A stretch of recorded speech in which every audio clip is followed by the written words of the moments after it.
నమస్తే ఫ్రెండ్స్, నేను మీ RSR time 24/7 టీవీకి స్వాగతం. ఈరోజు వార్తల్లో ముఖ్యంగా తెలంగాణ పల్లెలు ఫర్ సేల్ అని చెప్పేసి నమస్తే తెలంగాణ పేపర్లో ఒక వార్త రావడం జరిగింది.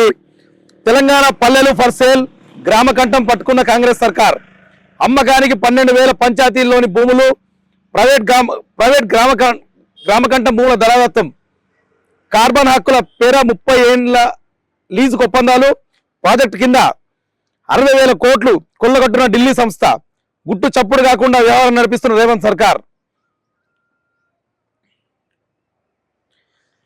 దాదాపు ఒక్కో గ్రామంలో ఒక్కో ఎకరం ద్వారా ప్రైవేట్ సంస్థ పొందే లాభం. ఒక ఎకరంలో పెంచే చెట్లు 4,000 అయితే అందులో బతికే చెట్లు 3,000. 30 ఏళ్లలో ఒక్కో చెట్టు సృష్టించే carbon credit ton carbon credit కు వచ్చే ఆదాయం 1,720. 30 ఏళ్లలో 3,000 చెట్లు ఉత్పత్తి చేసే కార్బన్ క్రెడిట్ల విలువ రూపాయలు 51 లక్షలు. మొత్తం 12,000 పంచాయతీల్లోని చెట్ల కార్బన్ క్రెడిట్ల విలువ 6,120 కోట్లు అని చెప్పేసి కూడా ఒక వార్తగా మనం చూసుకోవచ్చు. ప్రైవేట్ గ్రామ కంఠం భూములు ధారాదత్తం, కార్బన్ హక్కుల పేర 30 ఏళ్ల లీజుకు ఒప్పందాలు, ప్రాజెక్టు కింద రూపాయి 60,000 కోట్లు కొల్లగొట్టిన ఢిల్లీ సంస్థ. గుంట భూమినైనా వదలకుండా రియాలిటీ దందాకు మళ్లిస్తున్న కాంగ్రెస్ ప్రభుత్వం ఇప్పుడు పల్లెల్లోని భూములపై పంజా విసురుతున్నది. రాష్ట్రంలోని 12,000 పంచాయతీల్లో గ్రామకంఠ భూమిని అమ్మకానికి పెట్టింది. గుండుగుత్తగా ఢిల్లీలోనూ ప్రైవేట్ సంస్థ కట్టబెట్టేందుకు ఇప్పటికే చర్యలు ప్రారంభించింది. 1-2 కాదు, ఏకంగా 30 ఏళ్ల పాటు ఆ భూములను ప్రైవేట్ దారదత్తం చేయనున్నది. దీనికోసం హరిత సౌభాగ్యం అంటూ ఒక ముసుగు ప్రాజెక్టును చేపట్టింది. స్థానిక సంస్థల ప్రజాప్రతినిధులు లేని సమయంలో గుట్టు చప్పుడు కాకుండా గలీజ్ దందాకు తెరలేపింది. గ్రామ పంచాయతీల తీర్మానాన్ని పక్కదారిని పట్టించి గంపగుత్తగా ప్రైవేట్ భూములకు అప్పగిస్తున్నది. అంటే దాదాపు ఇప్పుడు తెలంగాణ రాష్ట్రంలో ఆల్రెడీ గ్రామాలలో సర్పంచ్ ఎలక్షన్స్ మొదలైనాయి. ఈ సర్పంచ్ ఎలక్షన్స్ అయిపోయే వరకల్లా కూడా రేవంత్ రెడ్డి సర్కార్ ఎట్లయితే హైదరాబాద్ లో కబ్జాలు చేస్తున్నారో, మొన్న మనం చేసాం ఒకటి హిల్ట్ అని చెప్పేసి 5 లక్షల కోట్ల భూ స్కామ్ అని చెప్పేసి ఒకటి మనము మన ఛానల్లో కూడా చూపించడం జరిగింది. అటు హైదరాబాద్ అయిపోయింది, ఎలా ఇప్పుడు తెలంగాణ రాష్ట్ర ఇప్పుడు విలేజ్ మీద పడుతుంది కాంగ్రెస్ రేవంత్ రెడ్డి సర్కార్. అది ఏ విధంగా అంటే అమ్మకానికి 12,000 పంచాయతీలు, అంటే దాదాపు 12,000 పైచీలకు గ్రామ పంచాయతీలు ఉన్నాయి కదా తెలంగాణ రాష్ట్రంలో. అవిట్లో మొత్తం గ్రామ కంఠాలు కూడా ఢిల్లీకి సంబంధించిన ప్రైవేట్ సంస్థకి రేవంత్ రెడ్డి గవర్నమెంట్ అమ్మకానికి పెట్టిందని చెప్పేసి కూడా ప్రధానంగా ఒక వార్త ఇక్కడ. అది ఏ పేరు మీద పెడుతున్నారంటే అది కూడా హరిత సౌభాగ్యం. కేసీఆర్ గారు గవర్నమెంట్ అనేమో హరితహారం అని ఒక ప్రోగ్రామ్ చేసిర్రు. అది ఎన్నో కొన్ని కోట్ల చెట్లు పెట్టి ఎంతో కార్బన్ డైఆక్సైడ్ కానీ ఇంత పర్యావరణాన్ని కాపాడడానికి కేసీఆర్ గారు చేస్తే, ఇలా రేవంత్ రెడ్డి పరిస్థితి ఎట్లున్నదంటే హరిత సౌభాగ్యం అని తీసుకొచ్చేసి 12,000 గ్రామ పంచాయతీల్లో గ్రామ కంఠాలను కూడా ఢిల్లీకి చెందిన ప్రముఖ సంస్థకు తాకట్టు పెట్టడానికి కూడా రేవంత్ రెడ్డి సర్కార్ సిద్ధమైందని చెప్పేసి కూడా ఒక వార్తల్లో రావడం జరిగింది. ఈ ప్రాజెక్టు కింద దాదాపు 60,000 కోట్లు కొల్లగొట్టున్న ఢిల్లీ సంస్థ. అంటే ఏదైనా ఢిల్లీ సంస్థకు రేవంత్ రెడ్డి సర్కార్ ఈ ప్రాజెక్ట్ అప్పచెప్తుందో 60,000 కోట్లు కొల్లగొట్టి, అంటే 60,000 కోట్ల స్కామ్ కి మళ్ళీ కూడా రేవంత్ రెడ్డి సర్కార్ తెరలేపిందనే చెప్పాలి. హైదరాబాద్ భూములు సరిపోలేవని చెప్పేసి వీళ్ళు వచ్చి ఊర్ల మీద పడుతున్నారు. నీకు బండగట్టి రంగనాయక సాగర్ లో ఎత్తేస్తా, మునిగితే ఉన్నట్టు తేలితే కూలినట్టు కాళేశ్వరంపై హరీష్ సవాల్. 2 ఏళ్లైనా హౌస్ కమిటీలు ఎక్కడ? డిప్యూటీ స్పీకర్ ఎంపిక ఏమైంది? ఫిరాయింపులపై సుప్రీం తీర్పు బేఖాతరా. రాష్ట్ర పూర్వక ప్రశ్నలకు జవాబులు లేవి. అసెంబ్లీ ప్రతిష్టను దిగజారుస్తున్నారు. శాసనసభ స్పీకర్ గడ్డం ప్రసాద్ కు మాజీ మంత్రి హరీష్ రావు బహిరంగ లేఖ. అయితే ఇక్కడ ఏంటంటే మొన్న రేవంత్ రెడ్డి గారు ఒక మాట మాట్లాడుకుంటా హరీష్ రావు గారిని, కేటీఆర్ ని, కేసీఆర్ ని SRS ప్రాజెక్టు సంబంధించి ఒక వార్త వచ్చింది బహిరంగ సభలో. వీళ్ళందరినీ తీసుకుపోయి కూడా నాగార్జున సాగర్ లో మేము ముంచేస్తా, తేలితే ఉన్నట్టు లేకపోతే పోయినట్టు అని చెప్పేసి ఆయన ఒక మాట మాట్లాడిండు. దానికే ఘాటైన స్పందన హరీష్ రావు గారు ఇస్తున్నారు. రంగనాయక సాగర్ లో రేవంత్ నీకు బండగట్టి, ఆయన అదే మాట అన్నాడు. రేవంత్ రెడ్డి ఏమన్నాడు? బండగట్టి నాగార్జున సాగర్ వేస్తే ఉంటారా తేలుతారా అని మాట్లాడారు. దానికి ఘాటుగా ఇదే బండగట్టి రంగనాయక సాగర్ లో రేవంత్ రెడ్డి తీసుకుపోయి ఎత్తేస్తాం, ఉంటే ఉన్నట్టు తేలితేనేమో బతికినట్టు ఉంటేనేమో పోయినట్టు అని చెప్పేసి కూడా హరీష్ రావు కూడా గట్టి కౌంటర్ ఇచ్చినట్టు కూడా ఒక వార్త మనము చూడొచ్చు. కాళేశ్వరం ఉన్నదో కూలిందో అప్పుడే తెలుస్తుంది. అదే కాళేశ్వరం తీసుకుపోయి వేసేస్తే మరొకవేళ నువ్వు తేలినావనుకో కాళేశ్వరం ఉన్నట్టు, నువ్వు తేలకుంటే అట్లే పోయి కింద పడ్డావంటే కాళేశ్వరం లేనట్టు కదా అని చెప్పేసి కూడా హరీష్ రావు గట్టి సవాల్ చేస్తున్నట్టు మాట. ముఖ్యమంత్రి ఇప్పటికైనా సరే రేవంత్ రెడ్డి గారు చిల్లర మాటలు మానుకోవాలని చెప్పేసి కూడా హరీష్ రావు ఒక మాట చెప్తున్నాడు. మొక్కజొన్న రైతులకు బాకీ పడిన 450 కోట్లు వెంటనే ప్రభుత్వం విడుదల చేయాలని చెప్పేసి కూడా హరీష్ రావు డిమాండ్ చేస్తున్నట్టు ఒక వార్త. పల్లెల్లో కాంగ్రెస్ అభ్యర్థులను ఓడించాలని పిలుపు. చిన్న కోటూరు ముక్కల కొనుగోలు కేంద్రం పరిశీలన. ఏదైతే గ్రామ పంచాయతీ ఎలక్షన్స్ జరుగుతున్నాయో ఆ గ్రామ పంచాయతీల పల్లెలలో కాంగ్రెస్ ని బొంద పెట్టాలని చెప్పేసి హరీష్ రావు మాట్లాడుతున్న మాట మనం ఇక్కడ చూసుకోవచ్చు. ఇక్కడ ఇంకో ప్రధానమైన వార్త, బీఆర్ఎస్ వాహనంపై కాంగ్రెస్ దాడి. సమితి సింగారంలో ఎన్నికల ప్రచార వాహనంపై దౌర్జన్యం, డ్రైవర్ పైన దాడి, ఫిర్యాదు చేసిన స్పందించని పోలీసులు. కాంగ్రెస్ పోలీసుల తీరుపై బీఆర్ఎస్ నేతల మండిపాటు. మునుగోడు పోలీస్ స్టేషన్ ఎదుట బైఠాయించి రాస్తారోకో. సమితి సింగారం అనే గ్రామంలో బీఆర్ఎస్ నాయకులు, ఇప్పుడు సర్పంచ్ ఎలక్షన్స్ ఉన్నాయి కాబట్టి బీఆర్ఎస్ నాయకులు కాంగ్రెస్ నాయకులు అందరూ ప్రచారం చేయడం కామన్. అయితే ఈ గ్రామంలో బీఆర్ఎస్ నాయకులు ప్రచారం చేస్తుంటే కాంగ్రెస్ సంబంధించిన నాయకులు వాళ్ళ గుండాలు డ్రైవర్ పైన దాడి చేసి, వాహనంపై దాడి చేసి, మీ ప్రచారం ఎట్లా చేస్తారో మేము మా దాంట్లో చేయొద్దు అన్నట్టు వాళ్ళతో ఒక లొల్లి పెట్టుకుంటారంట. దానికి సంబంధించి మణుగూరు పోలీసులకు ఫిర్యాదు చేస్తున్న బీఆర్ఎస్ ప్రచార వాహన డ్రైవర్ నజీర్ పాషా. బీఆర్ఎస్ నాయకులు మునుగూరు పోలీసు వాళ్ళకు కూడా కంప్లైంట్ చేస్తా కూడా పోలీసు వాళ్ళు కూడా ఇంచు కూడా పట్టించుకున్న దాఖలాలు లేవని చెప్పేసి కూడా బీఆర్ఎస్ నాయకులు బాధపడుతున్న పైన మనం ఇక్కడ చూస్తున్నాము. పోలీసులు కూడా కంప్లీట్ గా కాంగ్రెస్ ప్రభుత్వానికి సరెండర్ అయినట్టే కనిపిస్తుందని చెప్పేసి కూడా బీఆర్ఎస్ నాయకులు మాట్లాడుతున్న మాట. అయితే ఇంకొక వార్త, ఇక్కడ సీతక్కకు సంబంధించిన వార్త వచ్చింది. మర్లవడ్డ గ్రామాలు కాంగ్రెస్ ప్రజాప్రతినిధులపై జనాగ్రహం. ఎన్నికల ప్రచారంలో ఎదురుగాలి, హామీలు సమస్యలపై నిలదీత. ఇంద్రమ ఇండ్లు ఏమైనాయి, మంత్రి సీతక్కకు మహిళల నిరసన. 6 గ్యారంటీలు ఇచ్చేది ఎప్పుడు, వర్ధనపేట ఎమ్మెల్యే అడ్డగింత. ఇండ్ల బిల్లులు రుణమాఫీపై పరకాల ఎమ్మెల్యే రేవూరిపై ఆగ్రహం. ఎరువుల కొరత సంగతి ఏందని కడియం శ్రీహరి ప్రశ్నించిన. కాంగ్రెస్ పార్టీ మద్దతు ఇవ్వకుంటే మీ పింఛన్లు కట్ చేస్తాం. వైరా ఎమ్మెల్యే రామదాస్ నాయక్ వ్యాఖ్యలు మండిపడిన ప్రజలు. అర్హులైన తమకు ఇందిరమ్మ ఇండ్లు ఎందుకు ఇవ్వడం లేదని ఆదివారం ములుగు జిల్లా ఏటూరు నాగారంలో మంత్రి సీతక్క నిలదీస్తున్న మహిళని చెప్పి ఒక వార్త మనం ఇక్కడ చూసుకుంటున్నాము. తెలంగాణ రాష్ట్రంలో గ్రామాలకి కాంగ్రెస్ సంబంధించిన మంత్రులే కావచ్చు, ఎమ్మెల్యేలే కావచ్చు, నాయకులే కావచ్చు, ఎవరు పోయినా కూడా తెలంగాణ గ్రామాల ప్రజలు మొత్తం తిరగబడుతున్నారు. ఎందుకని? మీరు ఇచ్చిన హామీలు ఏమైనాయి? ఇందిరమ్మ ఇండ్లు ఇస్తా అని చెప్పేసి ఏమైనాయి? బాగా సౌభాగ్యలక్ష్మి పథకం అని చెప్పేసి అవేమైనాయి? కళ్యాణ లక్ష్మికి పథకం ఇస్తారని అదేమైంది? తులం బంగారం ఇస్తానని అదేమైందని చెప్పేసి ప్రతి ఒక్క జాగాలో కూడా మహిళలు సీతక్కను నిలదీయడం జరిగింది. అందులో భాగంగానే ఇండ్ల బిల్లులు రుణమాఫీపై పరకాల ఎమ్మెల్యే రేవూరిపై ఆగ్రహం. అంటే ఇండ్ల బిల్లులు ఇస్తారా అయ్యారని చెప్పేసి కూడా పరకాల ఎమ్మెల్యే రేవూరిపై కూడా ఆగ్రహం వ్యక్తం చేశాడు ప్రజలు తెలుస్తుంది. ఇక్కడ 6 గ్యారెంటీలు మీరు ఇచ్చేది ఎప్పుడని చెప్పేసి కూడా వర్ధనంపేట ఎమ్మెల్యే మీద కూడా ప్రజలు తిరగబడ్డట్టు కూడా ఒక వార్త వచ్చింది. ఎరువుల కొరత సంగతి ఏందని చెప్పేసి కూడా కడియం శ్రీహరిని కూడా గ్రామాలకు పోతున్న ఈ మంత్రులకు గట్టి బుద్ధే చెప్తారు ప్రజలు కూడా అని మనం ఇక్కడ ఒక వార్త వచ్చింది. అయితే కాంగ్రెస్ పార్టీకి సంబంధించిన నాయకులు, మంత్రులు కూడా లోకల్ గా గ్రామ ప్రజల్ని బెదిరిస్తున్నారంట. అంటే ఈసారి కానీ మీరు కాంగ్రెస్ మద్దతు తెలిపిన సర్పంచ్ అభ్యర్థి మీరు ఓటేసి గెలిపించకపోతే మీకు ఊర్లలో నీళ్లు కట్ చేస్తాం, పింఛన్లు కట్ చేస్తాం, రేషన్ కట్ చేస్తాం, ఏ ఒక్క పథకం కూడా మేము రానియమని చెప్పేసి కూడా మొన్న ఏదైతే జూబ్లీ సెలక్షన్స్ సాక్షాత్ సీఎం రేవంత్ రెడ్డి, ముఖ్యమంత్రి రెడ్డి డైరెక్ట్ మాట్లాడిన ఆయన ఫ్రీ బస్సులు ఇవన్నీ మేము కట్ చేస్తామని చెప్పేసి అదే ధోరణిలా సేమ్ ఆ కేటగిరీకి సంబంధించిన వాళ్ళే వచ్చేసి ఇక్కడ మళ్ళీ మేము ఊర్లలో మాకు ఓట్లు లేకపోతే ప్రతి ఒక్కటి కూడా పింఛన్తో సహా ఏ ఒక్క పథకాన్ని మేము రానియమని చెప్పేసి ఇక సీఎం అట్లా చెప్పినాక లోకల్ లీడర్ అవుతారా? ఇక లోకల్ లీడర్ కూడా సేమ్ సీఎం ధోరణిలోనే, సీఎం బాటల్లోనే నడుస్తున్నట్టు కూడా మనం ఇక్కడ తెలుసుకోవాలి.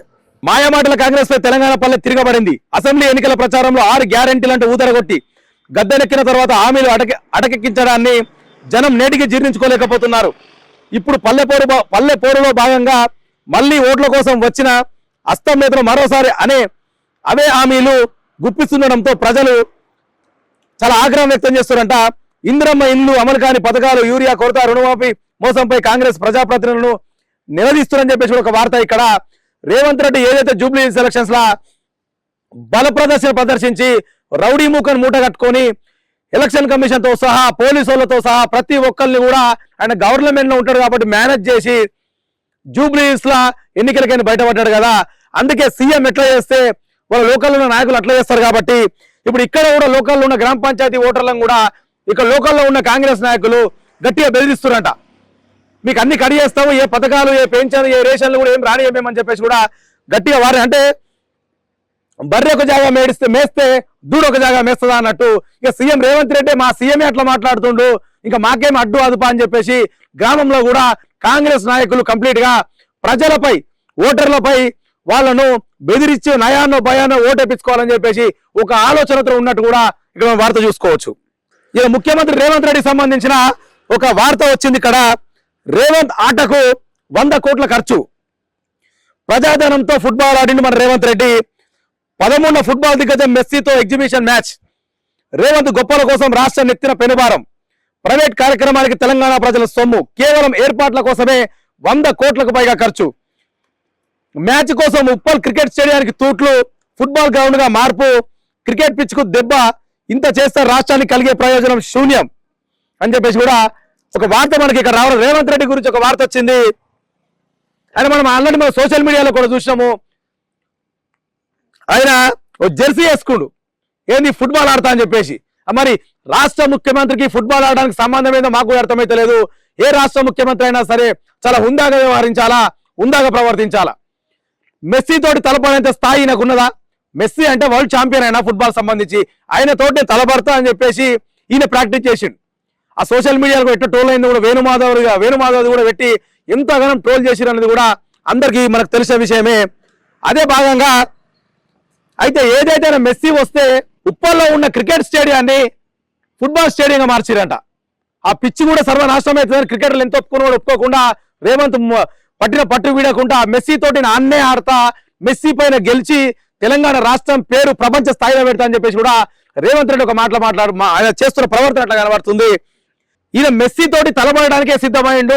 సరే మెస్సీ తోటి తలబడితే ఆయన సొంత ఖర్చు పెట్టుకో, లేకపోతే కాంగ్రెస్ నాయకుల ఫండ్స్ పెట్టుకోనో, లేకపోతే రాహుల్ గాంధీని ఫండ్ అడిగో వేరే జాగ్రత్త పెట్టుకుంటే బాగుంటుండే మెస్సీని పిలిచి. కానీ ఎవరు అడిగిండి ఈయన ఎవరు పెట్టుకోమని చెప్పిండు?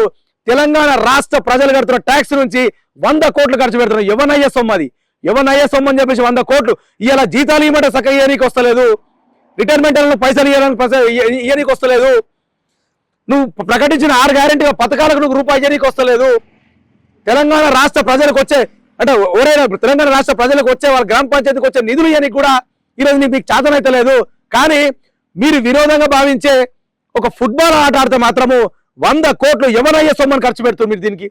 అది ఎవరి సొమ్ము? తెలంగాణ రాష్ట్ర ప్రజల సొమ్మును ఎవరిని ఖర్చు పెడుతున్నారు? మరి ఇంకెక్కువ మాట ఏం మాట్లాడుతున్నారు మీరు? ఏదైనా అంటేనేమో మాకు వాడు అప్పిస్తలేడు, మమ్మల్ని ఘోరంగా చూస్తున్నారు, చెప్పులు ఎత్తుకోబెట్టలేక చూస్తున్నారు ఢిల్లీలో అని చెప్పేసి మాట్లాడుతుందే ముఖ్యమంత్రి రేవంత్ రెడ్డి. మరి అదే ముఖ్యమంత్రి రేవంత్ రెడ్డి 100 కోట్ల ఖర్చు ఏ విధంగా పెడుతుండు? దీని మీద ప్రజలు ఖచ్చితంగా సమాధానం చెప్పాలా. ఇంకొక వార్త మీకు చెప్పే ప్రయత్నం చేస్తా.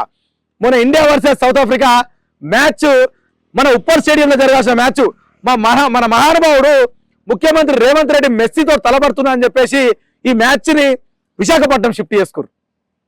ఇంత ఘోరమా? ఇప్పుడు క్రికెట్ లో ఇండియా వర్సెస్ సౌత్ ఆఫ్రికా మన ఉప్పల్ స్టేడియంలో ఆడితే మన తెలంగాణ రాష్ట్రానికి ఇన్కమ్ పరంగానే కావచ్చు, దేని పరంగానే చాలా వరకు లాభం అది. ఇప్పుడు మెస్సీ తోటి రేవంత్ రెడ్డి ఫుట్బాల్ ఆడితే ఎవరికి లాభం? కాంగ్రెస్ కార్యకర్తలు చూసి అబ్బో మా రేవంత్ రెడ్డి ఏం ఎగురుతుండు, ఏం దుంకుతుండు, ఏం ఆడుతుండు అనుకుంటారు. వాళ్ళ ఎమ్మెల్యేలను సపోర్ట్ కొట్టుకుంటే మురుస్తుండ్రు. అబ్బా మా ముఖ్యమంత్రి రేవంత్ రెడ్డి ఫుట్బాల్ ఆడుతుంది. అరే ఎవరు ఆడమన్నారు? నేను నీ సొంత పైసలను ఖర్చు పెట్టుకో, అట్లా ఖర్చు పెట్టుకో. గవర్నమెంట్ సొమ్ము నాశనం చేస్తున్నావు. మన దగ్గర ఆడాల్సిన మ్యాచ్ పోయి పక్క రాష్ట్రంలో ఆడుతుంది అంటే దీనికి కూడా నువ్వు చేస్తున్న లాభం ఏంటంటే పక్క రాష్ట్ర ముఖ్యమంత్రికి నారా చంద్రబాబు నాయుడుకి ఈ విధంగా కూడా నువ్వు లాభం చేస్తున్నావు. ఎందుకంటే తెలంగాణ రాష్ట్రానికి మంచి పేరు వస్తుంది కదా అట్లా మ్యాచ్ జరిగితే. ఆ మ్యాచ్ తీసుకుపోయి నీ గురువు గారి రాష్ట్రానికి అంకితం ఇచ్చినట్టు కూడా ఇక్కడ వార్త చూసుకోవచ్చు. ప్రజాధనంతో కాకుండా సొంత ధనంతో వాళ్ళ అన్నదమ్ములు వేస్తున్న రియల్ ఎస్టేట్ దందాలు సంపాదించిన పైసలతోటి మొన్న హిల్ట్ ప్రాజెక్ట్ చేపట్టారు 5 లక్షల కోట్ల స్కామ్.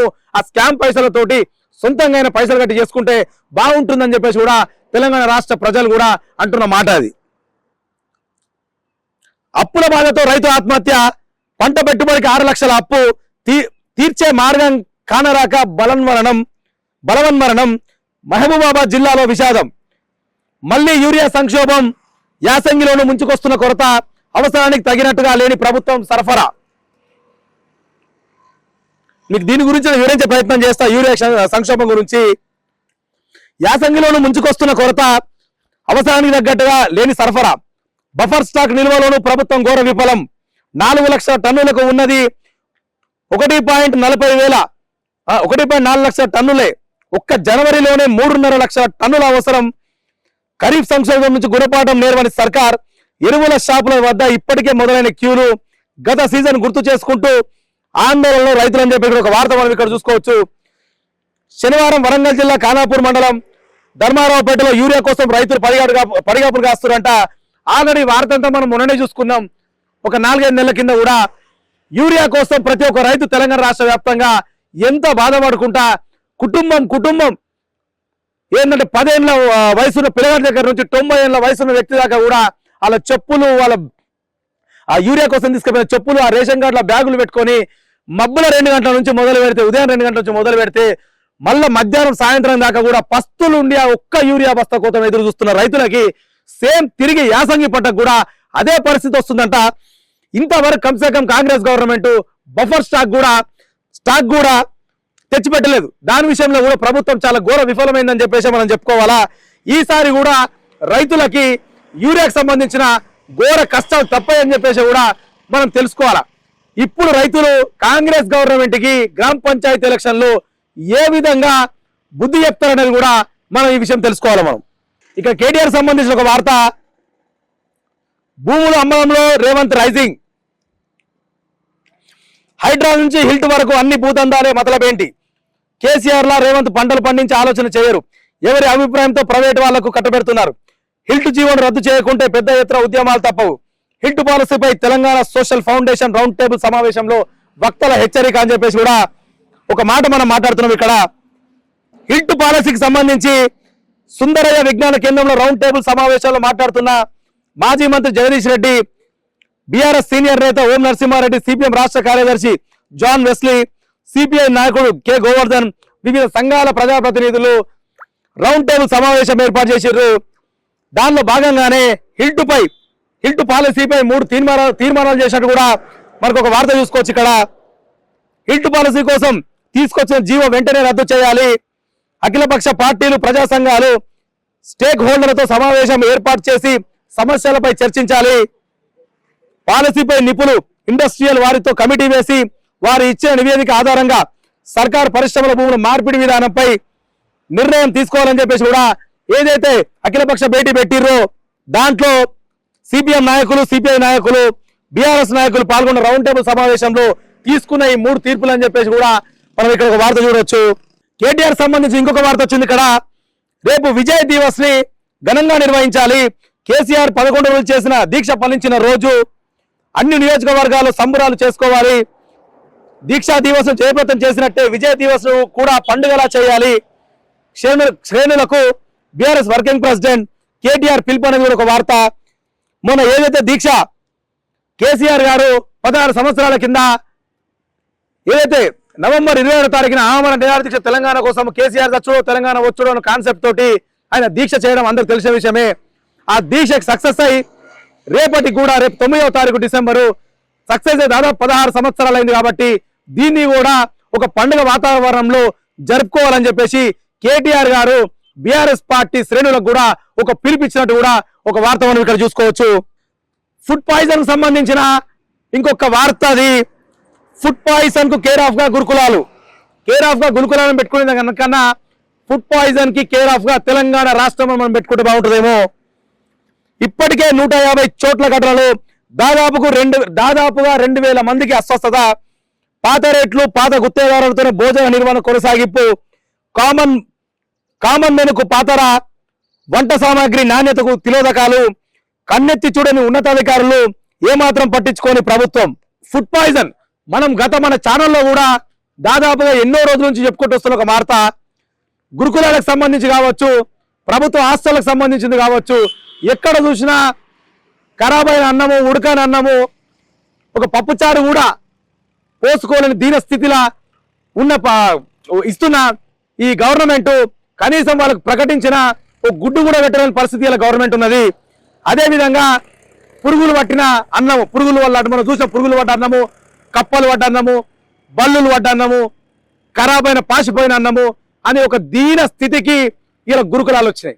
పోనీ అట్లా జరిగినందుకైనా సరే ఇప్పటిదాకా ఇష్యూలు ఇవన్నీ జరిగినాయి, పోనీ ఇప్పటికైనా సరే కొంచెం మంచిగా విద్యార్థులకు భోజనం పెడతారేమో అని ఆశ చూపుతారేమో అని అనుకుంటే కలెక్టర్ నుంచి మొదలు పెడితే కూడా ఏ ఆర్డీఓ, ఏ ఏ డిఈఓ కానీ ఏ ఎంఈఓ కానీ ఏ విద్యా సంస్థలకు సంబంధించిన ఏ ఒక్క అధికారి కానీ ఫుడ్ కార్పొరేషన్ సంబంధించిన ఏ అధికారి కానీ ఒక్క నాయకుడు కూడా ఈ గురుకులాలలో ఇంత దౌర్జన్యం జరుగుతుంటే ఇంత ఘోరమైన తిండి పెడుతుంటే ఈ తిండి మీద ఎందుకు ఈ అధికారులు స్పందిస్తలేరు? మరి ఎవరైతే ఇప్పుడు ఒక హాస్టల్లో అన్నం సరిగ్గా పెట్టకపోతే వాడిని సస్పెండ్ చేస్తారు కదా, ఆ సస్పెండ్ చేసి మళ్ళీ తీసుకుంటారంట. మళ్ళీ వాడినే కొత్తగా పెడుతురు తప్ప వాళ్ళ కొత్తని తీసుకొచ్చేసి ఒకసారి తప్పు చేసిన ఏం చేయాలి గవర్నమెంట్? పీకి పక్కకు నూకేయాలి. వాడు ఆల్రెడీ లుచ్చ లంగాని అందరికి తెలుసు. వాడు లుచ్చని ముందు అందరికి తెలుసు. వాళ్ళు లుచ్చ కథలు పడ్డాడు కాబట్టి పిల్లలకు భోజనం సరిగ్గా పెట్టలేదు.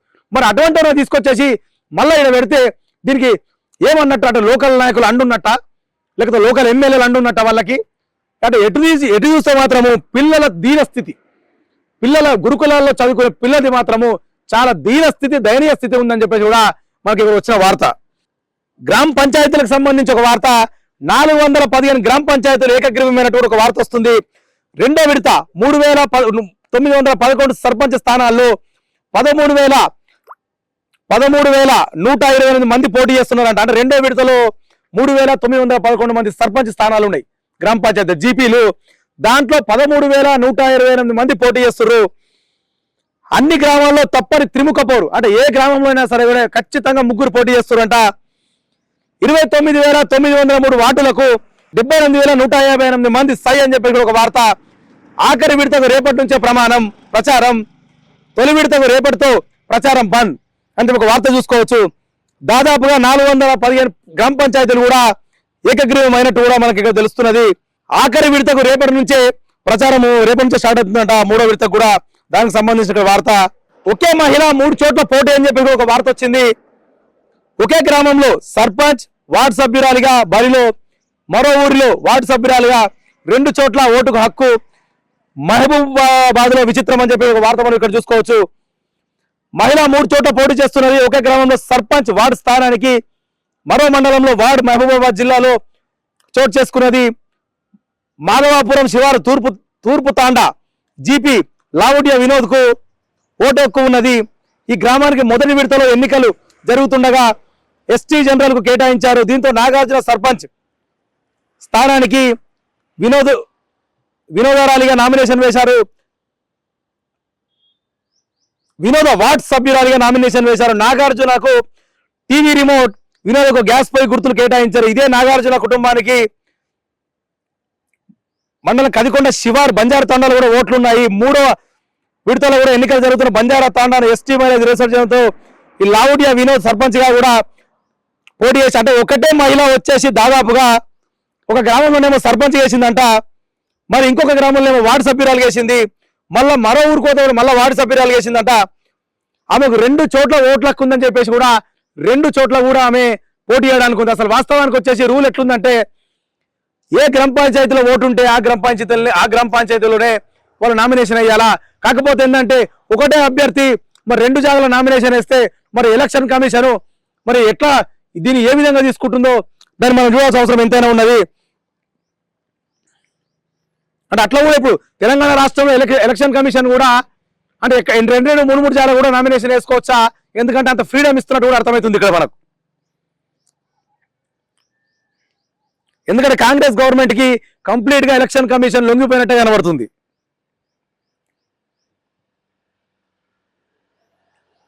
అయితే ఒక సర్పంచ్ అభ్యర్థి ఒక ఫ్రీ ఆఫర్ ఇచ్చిండు గ్రామానికి.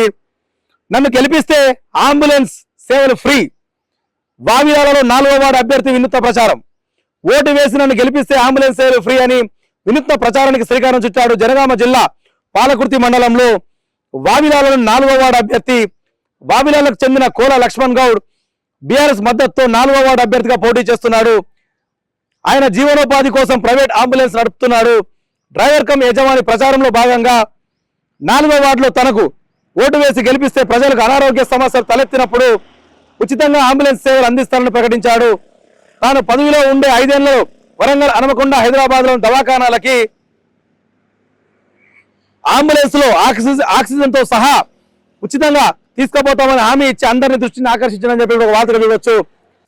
నన్ను గెలిపిస్తే అంబులెన్స్ సేవలు ఫ్రీ అని చెప్పేసి కూడా పాలకుర్తి మండలంలో వావిలాల గ్రామంలోని 4వ వార్డు అభ్యర్థి కోల లక్ష్మణ్ గౌడ్ బీఆర్ఎస్ పార్టీ మద్దతు ఇస్తుంది. ఆయనకి కోల లక్ష్మణ్ గౌడ్ గ్రామ ప్రజలకి ఒక ఆఫర్ ఇచ్చిండనే చెప్పుకోవాలా.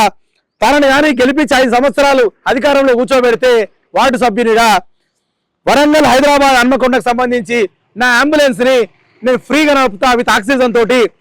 ఎవరికి ఏ ప్రాబ్లం వచ్చినా కూడా ఈ హాస్పిటల్ అంటే హన్మకొండ, హైదరాబాద్, వరంగల్ సంబంధించిన హాస్పిటళ్ళకి తీసుకెళ్లే ప్రయత్నం చేస్తున్న అంబులెన్స్ లో ఫ్రీగా విత్ ఆక్సిజన్ తోటి అని చెప్పేసి కూడా ఆయన ఆల్రెడీ అంబులెన్స్ డ్రైవర్ అయినా కాబట్టి ఆయన ఒక చతుర్థనని చెప్పాలి, ఇది ఒక చాకచక్యమని చెప్పాలా.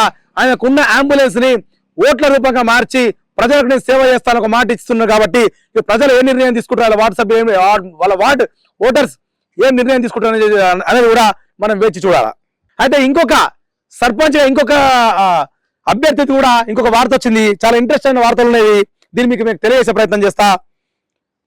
కందగూలలో తన 10,000 సామాగ్రితో సర్పంచ్ అభ్యర్థి ముద్రకోలు రాజు సర్పంచ్ గా గెలిపిస్తే 10,000 సామాగ్రి ఉచితం అని చెప్పి ఒక వార్త. కందుగుల సర్పంచ్ అభ్యర్థి రాజు హామీ. గ్రామ పంచాయతీ ఎన్నికల్లో ఓటర్లను ఆకట్టుకునేందుకు సర్పంచ్ అభ్యర్థులు వినూత్న ప్రయత్నాలు చేస్తున్నారు.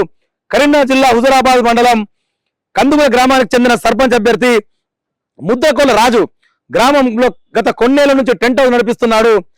ఈ ఎన్నికల్లో సర్పంచ్ అభ్యర్థి నామినేషన్ వేసిన రాజు ఓటర్లను ఆకట్టుకునేందుకు పలు హామీలను పేపర్ పై రాసి గ్రామ వాట్సాప్ గ్రూపులలో పోస్ట్ చేశాడు. అది కాస్త వైరల్ గా మారింది. ఇందులో తనను గెలిపిస్తే 5 ఏళ్లలో ఒకసారి కోరుకున్న రోజు వాళ్ళ ఇంట్లో జరిగే కార్యక్రమానికి 10,000 సామాగ్రి మొత్తం ఉచితంగా అందజేస్తానని హామీ ఇచ్చాడు. అంతేకాకుండా అతను ఎలక్ట్రీషియన్ కావడంతో cooler, fan, mixie, gas repair ఉచితంగా చేస్తానని చెప్పేసి కూడా పేర్కొన్నాడు. బతుకమ్మ వేడుకలకు ఉచితంగా మైక్ సెట్ పెడతానని, గ్రామాన్ని అందరి సహకారంతో అభివృద్ధి చేస్తానని, లేని పక్షంలో తనను నిలదీయవచ్చని తెలిపాడు. రాజు హామీని ప్రజలు ఎంతవరకు లెక్కలకు తీసుకుంటారని చెప్పేసి కూడా ఒక వార్త ఇక్కడ చూసుకోవచ్చు. ఇప్పుడు ఏదైతే గ్రామాలలో సర్పంచ్ ఎలక్షన్స్ నడుస్తున్నాయి కదా, వివిధ అభ్యర్థులకు సంబంధించి వివిధ హామీలు వాళ్ళు ఇస్తున్నారు. ఇంతకుముందే మనం చూసుకున్నాము, వరంగల్ సంబంధించిన అభ్యర్థి ఆయన అంబులెన్స్ డ్రైవర్ కావడంతో నేను అంబులెన్స్ ఫ్రీగా ఇస్తా విత్ సిలిండర్ తోటి నేను ఎక్కడికైనా తీసుకెళ్లి నేను దవాఖానా తీసుకెళ్తా అని చెప్పేసి నాకు ఆఫర్ ఇస్తే, ఇక్కడ ఇంకొక వినూత్నమైన ఆఫర్ ఇచ్చిండు. కందుగులలో తను 10,000 నిర్వహిస్తారంట ఒక అభ్యర్థి. తనను కానీ సర్పంచ్ గెలిపిస్తే 5 ఏళ్లలో అంటే గ్రామ ప్రజలందరికీ కూడా 5 ఏళ్లలో ఒక్కసారి వాళ్ళకి కోరుకున్న రోజున టెంట్ ఫ్రీగా ఇస్తాడంట. ఇంకొకటి కూడా ఏంటంటే ఆయన ఎలక్ట్రీషియన్ అంట. దాంతో పాటు ఆ ఎలక్ట్రీషియన్ కూడా ఫ్యాన్ రిపేర్ కానీ, స్టవ్ రిపేర్ కానీ, ఫ్రిడ్జ్ రిపేర్లు కానీ, వాషింగ్ మిషన్ ఏ రిపేర్స్ ఉన్నా కూడా అవి కూడా ఇంటికి ఒకసారి వచ్చి ఫ్రీగా, ప్రతి ఒక్క ఇంటికి వచ్చి ఒకసారి ఫ్రీగా చేస్తారంట. ఇది ఒక బంపర్ ఆఫర్ ఆయన ఇస్తున్నట్టే మనం చూసుకోవాలా. బతుకమ్మ పండుగ జరుగుతుంది దసరాకి, ఆ టైంలో కూడా బతుకమ్మ పండుగనే కావచ్చు, వినాయక చవితికే కావచ్చు, ఈయన మైక్ సెట్ ను కూడా ఫ్రీగా పెడతా గ్రామానికి అని చెప్పేసి కూడా ఒక బంపర్ ఆఫర్ ఇస్తున్నాడు. మరి దీన్ని బట్టి ఆ గ్రామ ప్రజలు మరి ఈ సర్పంచ్ అభ్యర్థి మీద ఎట్లా వాళ్ళు కనికరిస్తారు అనేది కూడా మనం వేచి చూడాల్సిన అవసరం ఉన్నది. ఒకప్పుడు మనం చూసుకున్నదే నిజామాబాద్ ఎంపీ ధర్మపురి అరవింద్ కవిత గారిని ఓడగొట్టడానికి అప్పుడు ఒక బాండ్ పేపర్కి తెరలేపిండు. అంటే ప్రజలు అప్పుడు ఓడి చెప్తే నమ్మలేడు కదా, ఆ స్టైల్లో బాండ్ పేపర్కి తెరలేపితే ఇప్పుడు అదే ఒక పద్ధతి గ్రామాలలోకి వచ్చినట్టు కూడా మనకు తెలుస్తుంది. స్థానిక సమరంలో బాండ్ పేపర్ల ట్రెండ్ అని చెప్పేసి కూడా నమస్తే తెలంగాణ ఒక వార్త. బాండ్ పేపర్ తో హామీలు నెరవేర్చకపోతే రాజీనామా చేస్తామంటూ ప్రకటనలు. పంచాయతీ ఎన్నికల్లో విచిత్రాలు చోటు చేసుకుంటున్నాయి. ఏ ఊర్లో చూసినా సర్పంచ్, వార్డు సభ్యులు, అభ్యర్థులు తమ హామీలను బాండ్ పేపర్ పై రాసేస్తున్నారు. కరీంనగర్ జిల్లా మానకొండూరు మండలంలో చెంజర్లో సర్పంచ్ పదవి మహిళా జనరల్ కు రిజర్వ్ కావడంతో నలుగురు అభ్యర్థులు పోటీలో ఉన్నారు. ఇందులో గుమ్మడి వెళ్లి రాజేశ్వరి వినూత్నంగా ముందుకు వెళ్తున్నది. ప్రజలు నమ్మేలా బాండ్ పేపర్లో తన హామీలను రాసి ఇచ్చింది. అవి నెరవేర్చకపోతే చెప్పులతో సన్మానం చేయించుకొని రాజీనామా చేస్తానని చెప్పేసి కూడా అందులో స్పష్టం చేసిందంట. మానకొండకు సంబంధించిన ఒక మహిళా జనరల్ రిజర్వ్ కావడంతో ఆమె 4 అభ్యర్థులు పోటీ చేస్తే ఒక అభ్యర్థి అయితే ఏకంగా నేనేమేం పనులు చేస్తా అని చెప్పేసి బాండ్ పేపర్ మీద రాసిస్తా అంటుందంట. ఒకవేళ పనులు నెరవేర్చకపోతే ఆమె అంత ధైర్యంగా ఏం చెప్తే చెప్పుల దండ ఏమంటుంది, ఆమెకు చెప్పుల దండ వేసి నన్ను నిలదీయండి గ్రామ ప్రజలు అని చెప్పేసి కూడా రాజీనామా చేస్తా అని చెప్పేసి ఆమె మాట్లాడుతుంది. అంటే స్థానిక సంస్థలలో విచిత్రాలు నడుస్తున్నాయని చెప్పాలా. లాస్ట్కి వస్తే అభ్యర్థులు ఎంత ఘోరంగా దిగజారుతారు అంటే చెప్పుల దండ కూడా మాకు వేయరు, మేము బాండ్ రాసిస్తామన్న ఒక తీరుకొచ్చి అభ్యర్థులు అని చెప్పి ఒక వార్త మనం ఇక్కడ చూసుకోవచ్చు.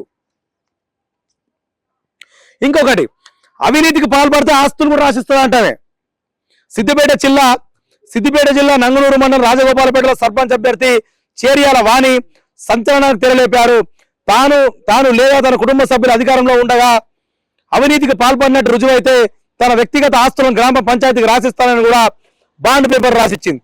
సిద్దిపేట జిల్లా నంగునూరు మండలంలో కూడా రాజగోపాలపేట సర్పంచ్ ఆ లేడీ ఆమె కూడా అభ్యర్థి కూడా ఏం మాట్లాడుతుందంటే, ఆమె కూడా ఏం బాండ్ పేపర్ రాసిచ్చిందంటే, ఒకవేళ నన్ను సర్పంచ్ గెలిపించిన తర్వాత నేను ఎటువంటి అభివృద్ధి చేయకపోతే నన్ను గట్టిగా అడగండి, నా ఆస్తులు మొత్తం నేను దారాదత్తం చేస్తా గ్రామానికి అని చెప్పేసి కూడా ఆమె ఒక బంపర్ ఆఫర్ ఇచ్చినట్టు కూడా మనకి ఇక్కడ తెలుస్తుంది. ఇంకోటి సిద్దిపేట జిల్లా చేరియాల మండలం తాండూరు సర్పంచ్ అభ్యర్థి బొడిగే నరసింహులు ఒక బాండ్ పేపర్ రాసి దాని గ్రామ వాట్సాప్ గ్రూప్ లో పోస్ట్ చేసిందంట. అక్రమంగా నేనేమైనా సంపాదిస్తే దాన్ని గ్రామ ప్రజలు కూడా అంటే ఏది ఇప్పుడు వీళ్ళు గెలిచి ఇంకా 5 ఏళ్ళు ఉంటారు కదా, ఈ 5 ఏళ్ళలో అక్రమంగా ఏమైనా సంపాదిస్తే నా ఆస్తులు కూడా గ్రామ ప్రజలు జప్తు చేసుకోవచ్చు అని చెప్పేసి కూడా ఒక బంపర్ ఆఫర్ గ్రామ ప్రజలకు ఇచ్చినట్టు కూడా మనం ఇక్కడ చూసుకోవచ్చు. సర్పంచ్ ఎలక్షన్ లో మాత్రము చాలా విచిత్రాలు మనం ఇక్కడ చూస్తున్నాము. గోవాకు సంబంధించిన ఒక వార్త. నిన్న గోవా నైట్ క్లబ్ లో భారీ అగ్ని ప్రమాదం జరిగింది. దాదాపుగా 25 మంది చనిపోయినట్టు కూడా సజీవ దహనమైనట్టు కూడా మనకు ఒక వార్త వచ్చింది. ఇక్కడ 25 మంది సజీవ దహనం. గోవా నైట్ క్లబ్ లో భారీ అగ్ని ప్రమాదం. మృతుల్లో 4 పర్యాటకులు, 14 మంది నైట్ క్లబ్ సిబ్బంది, ఇంకా తెలియని మిగతా వారి గుర్తింపు. 4 నైట్ క్లబ్ సిబ్బంది అరెస్ట్ అని చెప్పేసి కూడా ఒక వార్త చూసుకోవచ్చు. దాంట్లో ఓన్లీ 4 పర్యాటకులు ఉన్నారు. మిగతా 14 మంది కూడా అక్కడ అలా పనిచేస్తున్న సిబ్బంది ఉన్నట్టు కూడా ఒక సమాచారం. అయితే ఇండిగోకు సంబంధించిన ఒక వార్త వచ్చింది. దాదాపు ఇండిగో సంస్థ అంటే భారతదేశంలోనే ఇన్ని సంస్థలు ఉన్నాయి కదా, ఇన్ని సంస్థలలో కూడా ఇండిగో సంస్థ 50% ఉన్నది. అంటే దాదాపు 720 ఫ్లైట్లు ఉంటే దాంట్లో 400 పైచీలకు ఓన్లీ ఇండిగో సంస్థనే. ఈ ఇండిగో సంస్థ అత్యంత నమ్మకమైన ట్రావెలింగ్ అని చెప్పుకోవాలి మనం. ఎవరైనా ఇండిగోకే ఎక్కువ మొగ్గు చూపుతారు. అటువంటి ఇండిగో సంస్థ చాలా వరకు కూడా 6వ రోజు కూడా తప్పని తిప్పాలని చెప్పేసి ఒక వార్త. కొనసాగుతున్న ఇండిగో సంక్షోభం, 650 విమాన సర్వీసులు రద్దు, 10 నాటికి చక్కదిద్దుతామన్న సంస్థ, ప్రయాణికులకు తప్పని పడిగాపులు. చాలా మంది కూడా ఎంతో మంది ఫ్లైట్ టికెట్ బుక్ చేసుకుంటే కూడా ఇంతవరకు ఫ్లైట్లు నడవని పరిస్థితి. 650 ఫ్లైట్లు కూడా సర్వీసులు రద్దయినట్టు కూడా మనం ఒక వార్త చూసుకోవచ్చు. ఇక్కడ దాదాపుగా కొన్ని వేల, ఎందుకంటే ఇది జరిగింది కూడా ఎక్కడంటే పొరపాటు కూడా వాళ్ళు రిక్రూట్ చేసుకోవడం, ఎవరైతే పైలట్స్ ఉన్నారో వాళ్ళని రిక్రూట్ చేసుకోవడంలో చాలా ఇబ్బందికరంగా మారి ఇంతవరకు పరిస్థితి తీసుకొచ్చారు. కాబట్టి ఎవరైతే టికెట్లు బుక్ చేసుకున్నారో వాళ్లకు రివర్స్ పైసలు కూడా రాని వైనము ఇండిగో సంస్థ నుంచి అందుతున్న మనకి వార్త.